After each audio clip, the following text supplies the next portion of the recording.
run. Naalala ko nung nag-umpisa pa lang yung unang press ko natin, going here, ang dami na nagbago, ang dami ng character development. So, my first question would be for Seth and Francine. Okay. Seth, kasi people are commenting na parang hindi masyado pang umaangat yung kilig dun sa story ninyo. Sabi mga kanina, kaya hindi ko natanong kasi nasagot mo na kanina parang individually, and yun din yung tweet ko last episode na nagsha-shine kayo individually here. Now that nakikita natin how it's going, may pag-asa pa ba yung love story between Oka and Sally? I mean, yung on your point of view, or yung hanggang sa pwede nyo sabihin, may pag-asa pa bang mapunta to somewhere yung Oka and Sally? Kasi parang sabi ang comment nga ng iba, mas lumutang yung love story nung Sean and Raven. So kayo, paano yung in this chaos that the characters are in, do you think may chance pang ma-develop ang love story given sa nangyari sa episode 6 at the moment? Ano ko ba sasabihin na hindi ko masasabi yung siguro si Sally saka si Oka doon, hindi, ano ba, sa nakita po natin so far, hindi pa nga po nakikita yung masyadong kilig moments namin. Kasi may parang, yung kilig, meron ng silang dalawa, meron na din po yung tatlo. So parang, alam mo, parang maging balanse siguro yung isang eksena. Kasi parang, ibig sabihin, kailangan may kilig din kami. Diba? May ganun expectation, actually. Yeah, may mga ganun po. Pero mas sabi nga po ni Francine na parang may time kami to show yung capability namin na mag-acting. Saka kita naman po sa karakter namin na mabigat din naman po yung pinagdaanan ko na ako lang po yung nagtatrabaho para sa... Sabi ko nga sa tweet ng Friday, sabi ko, kita sa character mo na gusto mo nang uwi. Opo, yun po. So parang alam namin yung priorities namin. Parang dun lang muna kami ba. Ganon din ba in real life? Alam siya ang priorities and... Opo, alam po. Yes, thank you so much. And you, Francine? Same question po yun. Yes, Chance. yung may chance papuntahin. Kasi I remember tweeting na Friday, sabi ko, in fairness, sa sobrang kilig namin sa Sean and Raven, parang feeling namin, paano pa tong Oka and Sally? But of course, we're hoping that we'll get there. So, do you think we'll get there? We'll get there eventually po. Yun nga po kasi meron na tayong love triangle, sila Daniela, Kaumaya, tas may 7. And parang kung idadagdag pa po kasi natin masyado yung kilig moments namin, mawawala na sa story. So yun nga po kami yung siguro balance dun sa storya. Pero yes, we'll get there. But anyway, congratulations sa inyong dalawa kasi totoong nagsha-shine kayo dito talaga individually. Yes, Salamat po. this is your, ako Seth, nasubaybayan kita, this is your best performance. And Francine, ginugulat mo kami dito. So talagang, wow, si Francine palaban na palaban. So, we're used na medyo ano ka, na medyo ikaw yung tail, na ikaw yung, ngayon, on the go ka. So, congratulations guys. Salamat po. Your best performances so far. And for Jeremiah, okay. So ngayon, tatanungin ko na yung tanong ni Chimpy kanina. Now that we've seen it, syempre, live ba to? Hindi naman, no? O hindi naman live. So, do you think deserve ni Ron kung ano man yung... Kasi of course kami, on our point of view, parang nung first episode, parang sobrang red flag kami sa'yo. But then, sabi nga namin, we'll wait until makita namin yung character. Nakikita namin na hindi ka naman ganun kasama. Parang takot ka lang palagi sa ano. So, but now na mas naiintindihan namin yung character mo, do you think deserve mo yung sinapit ng character mo? Or sasapitin pa in the next episodes? Mabarel? Yes, naman na rin na nasa cliffhanger na mukhang namatay. So, you think deserve, if ever man... Hindi naman tuloy eh. Yes. Hindi ko kasi masasabi yung... Kasi pwede pa siyang buhay, diba? Yes. Nabaril siya pero hindi pinakita kung saan magda. Ang maganda lang kasi parang in a way, parang may redemption lang kasi parang ikaw yung naging hero dito na you saved Seth. So you think deserve niya to na at least naging heroic siya kung ito man yung maging ending niya. Wala namang deserve na masaktan. Yes. Kasi tao lang tayo. At hindi tayo perfect eh. Talagang may flaws tayo. At hindi ko... yun talaga eh. So you think on your personal point of view, hindi deserve din ni Ron itong I mean, nagkamali siya, ang dami ng mali. Siya ang pinakamalaking red flag dito. But you feel na hindi na deserve. Hindi niya deserve masaktan. Ang ganun. Lalo na mabaril. Yun. Kasi, ano na yan eh, papunta ng kamatayan yun. Mabaril ka. Thank you. Actually, ang maganda sa episode na to, mas naintindihan namin si Miss Maylene and yung ano na yung journey niya na parang ayaw niyang manakit but kailangan ko i-ano yung family ko. And for Sean and Raven, of course, nanggagaling pa tayo sa episode 5 pa rin, carried over sa episode 6. Okay, kanina ito yung question ko sana, ibabado ko na.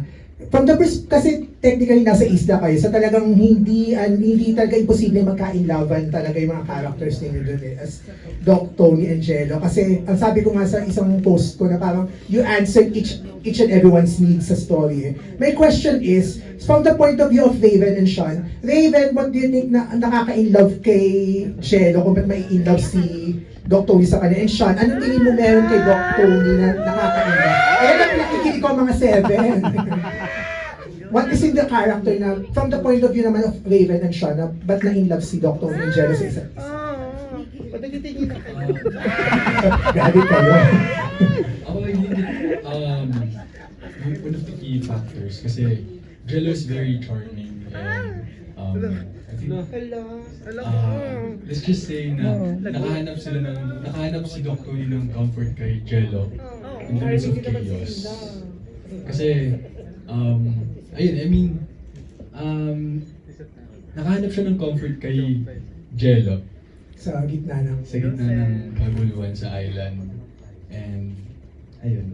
And you think ba, as Raven, kung may ma-meet kang someone like Jello, hindi imposible mangyari kasi na when you find that comfort in a person, be it girl or same sex, you feel like magaganon ka rin. Oo naman, I think, pag nakita mo talaga yung comfort sa isang tao, I mean, given the situation, just that happens, I think. Yung, just feel na magaan yung loob mo sa kanya, and yun, dami-dami na nangyayari sa isla. Madami na. Nag-aaway-away, may mga namamatay, tas at least one person at least you have someone na makakapag-rely ka. And I think si Doc Tony nakita niyo yung kay Jello. Thanks, Raven. And you, Sean? Ako, siguro yung nagustuhan ni Jello kay Doc Tony is yung pinakita naman yun sa party scene na yung bubog talaga ni Jello is yung may facade din siya na okay siya on social media, party boy siya, ganun. Pero parang wala talaga nakaka-appreciate sa kanya. And hindi talaga siya nakakahanap ng love. Kasi si Jello, ano siya eh, mahilig siya sa, ang description niya, mahilig siya sa mga hookups, ganun. So si Jello ay nahanap niya yung, kumbaga parang love. Kumbaga yung na-feel niyang love kay, or affection kay Doc Tony, hindi niya na-feel. Kaya, yun, kaya he finds Doc Tony very special. Turning point kasi yung sinave mo, no? I remember that episode 3, yung sinave mo siya dun sa... Sa show. Yes, ayun. Anyway, yun guys, congratulations. Kasi kanina, grabe na talaga yung mga itsura nyo. Kasi kita na sa mga itsura nyo, totoong-totoo ba yung ramdam na haggard na napagod? After nung kunan na yun, dun na-fractured si Francine. Okay. Yung pinag-usapan natin first press. Okay. So, sharing na, talagang totoo na yung ramdam nyo na yung pagod na nyo. Kasi kita na sa mukha nyo, even if syempre may mga makeup and everything na yun, ramdam na namin yung pagod na ninyo, yung haggard na haggard, parang totoong pinagdaanan ninyo. So, yun talaga yung ano na yun. Pinagdaanan po talaga po namin yun. Kaya nga po, nung i-air na ang first episode ng Fracture, sobrang proud po kami at kinakabahan. Kasi nga po, talagang, kumbaga sinabuhay namin yung characters po namin. Kung ano yung storya, parang naging true to life. Kaya po, nakaka-proud po. Ako, sobrang proud ako sa kanilang lahat kasi nakita ko kung gaano nila pinaghirapan lahat at kung gaano nila tiniis yung init, yung pagod, lahat. May mabalian man, may masugatan, lahat po binigay namin. And we're proud of you guys. Congratulations. Salamat po. Great run. And sana mapanood pa ng mas marami to very soon. Thank you, Thank guys. you po. Thank you po.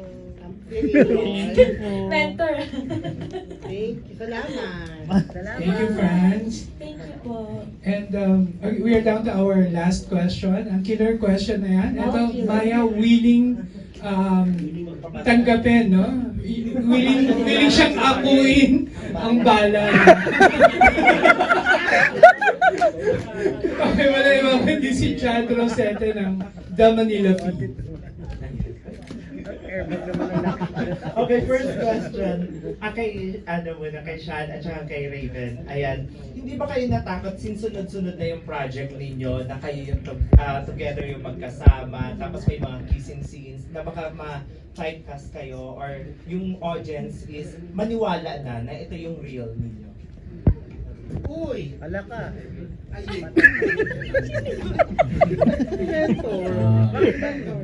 Mentor ah. Personally, yung sa WhatsApp, nakapagtrabaho na kami ni Sean since last year sa Beach Bros, Dirty Linen, tsaka po dito sa Fractured. And dalawa doon, kami yung pair, love interest ko siya. And I think, at first siguro, takot ako, hindi dahil matatypecast ako, but because paano kung hindi ko ma-pull off and hindi masatisfy yung audiences sa performance ko, paano kung hindi nila nakita yung sarili nila sa dami ng kwento. Hindi nila makita yung sarili na sa akin. And hindi ako yung right candidate para mag-play ng roles. Doon ako mas natakot. And sa typecast, hindi ako natatakot na hindi siya something na wino-worry ko. I feel like lahat ng projects na binibigay sa amin, ni Sean, it has its purpose. Tsaka magaan siyang katrabaho naman talaga. Kumbaga, kung pwede lang man-narrate yung growth namin from Beach Bros to Fractured na talagang mas no-work on na namin yung kung paano itong atake dito, gano'n. Nagtutulungan na kami kasi we're both learning. So, ang masasabi ko, proud ako sa, hindi lang sa amin ni Sean as Tony and Jel, but sa buong cast ng Fractured na talagang, for me, sobrang memorable ng project na to. And may mga bagay na kahit tayo lang nakakaalam, ganun, may mga, meron talagang sobrang fun na. Sobrang fun na sa project na to. Ayun. Sana yung mga BTS, mas makita ba nila, tsaka yung mga ibang scenes na na-cut. Ano yun? Yung nadapa ko. Pwede naman. Ako po, actually hindi ko wino-worry na matatypecast ako. Ako, I'm just very happy and blessed na I'm part of this project and bibigyan po ako ng work. Ganun. Pero ako proud ako sa amin ni Raven kasi hindi naman kami natatakot and as actors, di ba, it's our job na magbigay ng life sa characters. And happy ako na binibigyan kami ng ganito. And proud ako kasi hindi lahat nabibigyan ng opportunity po and hindi po lahat willing din na sa mga ganitong roles. So ako proud lang ako and happy ako sa kung anong binibigay po and sa mga blessings. Ayan, since na-mention kanina ni Raven, no, marami daw kayong mga eksena parang fun na hindi nakita doon sa ano. So kung mayroon kayong mga marireveal na mga behind the scene, na mga nakakatawang eksena or yun nga, at very challenging for you, ano yung eksena niyo? Or kung may na-discover kayo sa isa't isa while nandun sa island. Kwento mo, Raven. Tumatag talaga yung friendship natin dito naman. Yung masasabi ko. Tsaka ako talaga, di ko tatago. Nagkakatampuan talaga kami. Lalo ako nagtatampo ako sa inyo. Tsaka ano yun yung... basta may mga... Kwento mo. Eto na. Ayaw malaman. Dito mas nakilala namin po yung isa't isa, mga ugali ng bawat isa. Kasi talagang walang signal dito eh. So kami-kami lang din ang mag-uusap. May trabaho, walang trabaho. Sila pa rin ang kasama ko. So doon nagkalabasan, nagkapikunan. Ito si Raven, napikon sa amin dalawa ni Sean. Ano, kasi meron kami ginawa na masaya tapos napabayaan namin siya. Nagalit siya as in. Tapos kami naman ni Chin, may mga ano kami. Pero yung mga masasaya naman, siguro, mas more. May mga ginawa kami doon. Kagaya ko, kami ni Miss Mai, nanguha kami ng seaweed doon sa dagat. Malamang. Malamang. Ngayon, tapos namana kami ng isda, tapos may huli naman ako, ganito lang kalaki. Tapos pinaihaw ko, tapos di ba, kumain sila, yun. Typical. Basta nagkakilala talaga kami, nakita namin yung mga kahit pa paanong ugali ng isa't isa. Yan po. Maya, meron ka ba i-share? Share, Any fun or challenging experience while doing the project? sobrang saya na nabigyan ng opportunity na makatrabaho yung mga ibang actors and actress like Francet, Seven. Kasi gusto ko rin mag-explore, makatrabaho yung ibang klaseng tao para mas lumawak yung kaalaman ko sa larangan ko. And ang pinaka na-enjoy ko yung makatrabaho si Smiley. Kahit di kami masyado nag-uusap, parang meron akong connection with her.